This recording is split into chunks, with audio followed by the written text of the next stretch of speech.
राधे राधे मित्रों, जय श्री कृष्णा। अब हम बात करेंगे द्वादश भाव में सूर्य की स्थिति। यदि आपके द्वादश भाव में 12th हाउस के अंदर सूर्य बैठा हुआ हो तो क्या परिणाम रहेगा। मित्रों, इस वीडियो में हम मित्र राशि की चर्चा करेंगे, पहले फिर शत्रु राशि की चर्चा करेंगे, फिर पाप प्रभाव में, फिर ग्रह युति, फिर उपाय। ये वीडियो 5 भागों में विभक्त है ना। तो हम क्रमशः किन भाव में बैठे हुए हैं और किस प्रकार से प्रभाव आपको प्रदान करेंगे उसकी चर्चा यहाँ पे करेंगे मित्रों। द्वादश भाव यानी कि व्यय भाव, इसको अपन कह सकते हैं 12th हाउस को। यह व्यय का भाव है, मोक्ष का भाव है, हानि है, अलगाव है, विदेश यात्रा भी है, अस्पताल है, कारागार है, सैया सुख है, निद्रा है, एकांत है। तो ये बहुत सी चीज़ें अपन द्वादश भाव से देखते हैं। और यहाँ पर सूर्य जैसा तेजस्वी प्रतापी ग्रह बैठा हुआ है, जो अब क्या कहें, ऐसा तेजस्वी अंधकार, अहंकार और व्यय के भाव में जाकर के बैठा हुआ है। हो सकता है ऐसे व्यक्ति बहुत आध्यात्मिक हो, अंतर्मुखी हो। लेकिन हम थोड़ा मित्र राशि की चर्चा करते हैं। मित्र राशि में माना कि कर्क राशि में या सिंह राशि में स्वग्रही है, या फिर मेष राशि में उच्च के हैं, या वृश्चिक राशि में मित्र राशि में बैठे हैं, धनु राशि में बैठे हुए हैं, या मीन में बैठे हुए हैं, या फिर मिथुन राशि में बैठे हुए हैं, या फिर कन्या राशि में बैठे हुए हैं। ये तो इनकी मित्र राशियां हैं। इन मित्र राशियों में क्या परिणाम रहेगा। तो इस मित्र राशियों में विदेश में सफलता प्रदान कर सकते, जन्म स्थान से दूर विदेश में भारी सफलता, मान सम्मान की प्राप्ति हो सकती है। बहुराष्ट्रीय कंपनियां, मल्टीनेशनल कंपनियों में ये काम करे, वहाँ पे उच्च पदों पर आसीन हो सकते हैं। हो सकता है आध्यात्मिक झुकाव हो, एकांत प्रिय हो। ऐसा व्यक्ति मोक्ष, ध्यान, योग, ऐसी गुप्त विद्याओं में भी गहरी रुचि रख सकता है मित्रों। ये चीज निकल करके आती है। अच्छे कार्यों में व्यय कर सकता है ऐसा व्यक्ति। अपना जो व्यय करता है तो धार्मिक कार्यों में, मंदिरों में जरूरतमंदों की सहायता कर सकता है। हाँ, शत्रुहंता भी, सट्टे भाव पर दृष्टि पड़ेगी सूर्य की तो शत्रुहंता योग बनाएंगे। यहाँ पे शत्रु कुछ नहीं बिगाड़ सकते हैं, गुप्त शत्रु कुछ भी नहीं बिगाड़ सकते हैं। यह विवादों को शांति से सुलझा देगा। ये बात ध्यान रखिएगा, सूर्य का द्वादशों में बैठे रहना। ये चीजें अनुशासित जीवन है। जातक अपनी दिनचर्या और नैतिकता के प्रति बहुत सख्त होता, भले ही वह अकेले में रहे। अस्पताल या सेवा से लाभ मिल सकता है। चिकित्सा क्षेत्र, समाज सेवा से जुड़े लोगों के लिए स्थिति भी बहुत शुभ होती है। जातक की सिक्स्थ सेंस मतलब कि छठी इंद्रिय प्रबल होती है। इसे आने वाली घटनाओं का भी पूर्वानुमान होने लग जाता है, जिसका द्वादश भाव में सूर्य इन राशियों में बैठा हुआ है। तो अब शत्रु राशि की बात करते हैं मित्रों। शत्रु राशि मतलब आप समझ गए होंगे शत्रु राशि कौन कौन सी है। शत्रु राशि यहाँ पर रहेगी, एक तो तुला राशि नीच राशि में बैठे, या वृषभ में शुक्र की राशि, या मकर में, या कुंभ में। कुंभ का तो अपने भाव को देखेगा, शत्रुओं के पंचम भाव को। क्या प्रभाव रहेगा। हो सकता है शत्रु राशियों में बैठे तो आर्थिक हानि का योग बना दे यहाँ पे बैठ के। जातक के खर्चे आय से अधिक होने लग जाए। संचित धन भी व्यर्थ के कामों में, बीमारियों में चले जाए, क्योंकि बीमारी अस्पताल का भाव है। राजकीय दंड हो जाए, टैक्स चोरी के मामलों में, या अदालती मामलों में, या फिर सरकारी जुर्मानों के कारण कहीं ना कहीं मानसिक व आर्थिक तो इसको कष्ट झेलना पड़ सकता है मित्रों। और ये यदि पाप प्रभाव में हो तो मंदाराण वीक्षते वेदने चंद्रारुण चाक्षुर, नेत्रों में परेशानियां उत्पन्न कर सकता है। नेत्र बाई आंख विशेष करके तो कमजोर कर सकता है। सूर्य रोशनी का कारक है वैसे भी।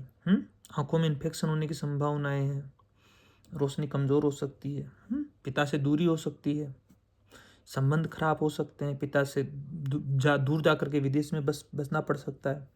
अनिद्रा, बेचैनी इत्यादि भी घेर सकते हैं ऐसे व्यक्तियों को।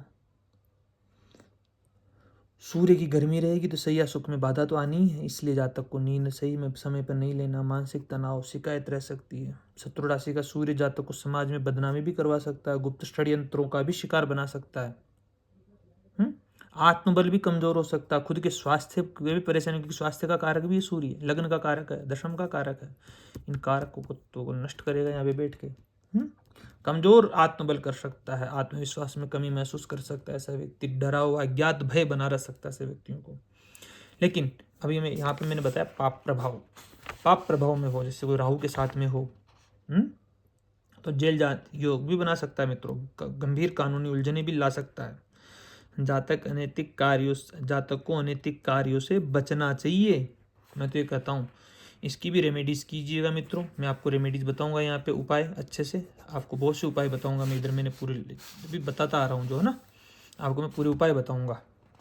शनि के साथ में हो तो भी वैराग्य की ओर ले जा सकता है, पारिवारिक सुख में कमी कर सकता है, लंबी कानूनी लड़ाइयाँ लड़वा सकता है, पिता पुत्र से मतभेद करवा सकता है, और एकांत में भी बड़ी परेशानी है कुल मिलाकर के शनि से। इसके भी उपाय कीजिएगा। चंद्रमा के साथ में ग्रहण दोष बना देता है, तब भी परेशानी, ये अमावस्या का दोष बना देता है, इसलिए वहाँ पे भी परेशानी है, तो उसको भी थोड़ा ध्यान रखिएगा। हाँ, बुधादित्य योग में बुधादित्य योग बुद्धिमत्ता से व्यापार में, विदेशी व्यापार में अच्छा कर सकता है। आयात निर्यात, एक्सपोर्ट इंपोर्ट में बहुत सफलता प्राप्त कर सकता है। मंगल के साथ में थोड़ा क्रोधी हो सकता है, आक्रामक हो सकता है, दुर्घटना हो सकती है, रक्त संबंधी बीमारियों का खतरा बढ़ सकता है, लेकिन ये भी स्थिति थोड़ी ज़्यादा इतनी परेशानी नहीं है बाकी मामलों में। पराक्रम योग है यह। गुरु के साथ में जीवात्मा योग, बहुत अच्छी स्थिति है गुरु के साथ में तो। शुक्र के साथ में भी सही है। तो ये स्थितियाँ निकल करके आती है मित्रों इस भाव के अंदर सूर्य की।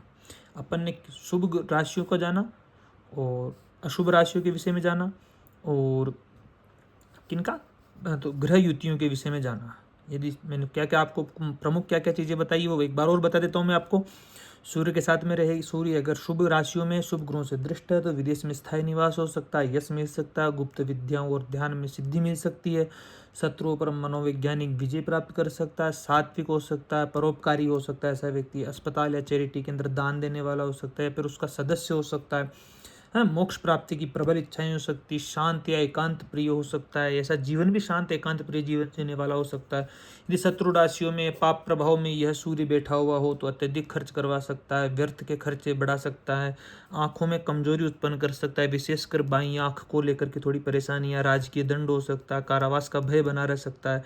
इससे पिताजी के स्वास्थ्य में कमी हो सकती है, या फिर पिताजी का सुख में कमी हो सकती है, अनिद्रा हो सकती है, एक बेचैनी हो सकती है, एक मानसिक अशांति हो सकती है, मान हानि हो सकती है, गुप्त षड्यंत्र हो सकते हैं, आत्मविश्वास में भारी कमी हो सकती है यदि आपके द्वादश भाव में सूर्य बैठा हुआ है तब, पाप प्रभाव में या फिर शत्रु राशि में हो तब। अब उपाय क्या करने में उपाय बता देता हूँ आपको। पिताजी का सम्मान कीजिए, भगवान सूर्य को रोज अर्घ्य दीजिए, आदित्य हृदय स्तोत्र के पाठ कीजिए, तांबे के बर्तन में भोजन पानी पीजिए, भोजन कीजिए, रविवार को पक्षियों को दाना दीजिए, दाहिने हाथ में कड़ा तांबे का धारण कर लीजिए, घर के मध्य भाग में उचित रोशनी का प्रबंधन कीजिए, रविवार को नमक छोड़ दीजिए, हरिवंश पुराण के पाठ कीजिए, गायत्री मंत्र के जप कीजिए, गुड़ का दान दीजिए, तांबे का सिक्का नदी में प्रवाहित कीजिए, पितृ शांति राहु के साथ में हो तो पितृ शांति की कामना कीजिए, महामृत्युंजय का जप कीजिए, पिताजी की सेवा कीजिए, सरकारी नियमों का पालन करें, राम रक्षा स्तोत्र का पाठ कर सकते, केसर का तिलक लगाना चाहिए, काले कपड़े को त्याग दीजिए। तो ये चीज़ें आपको, सिरहाने पर भी तांबे का बर्तन रखे आप, नेत्रदान का संकल्प ले, तो ऐसी स्थितियां निकल। हाँ, एक चीज़ और, झूठी गवाही कभी मत दीजिए और अनैतिक संबंधों से दूर रहिए, तो यह आपके लिए अच्छा रहेगा मित्रों। ठीक है, तो आज हमने इस वीडियो के माध्यम से जाना है द्वादश भाव में सूर्य का फल। आपको वीडियो कैसा लगा कमेंट करके माध्यम से बताइएगा, आपका कौन से भाव में, किस भाव में कौन सूर्य कहाँ बैठा हुआ है, तो मुझे कमेंट के माध्यम से बताइएगा। धन्यवाद मित्रों।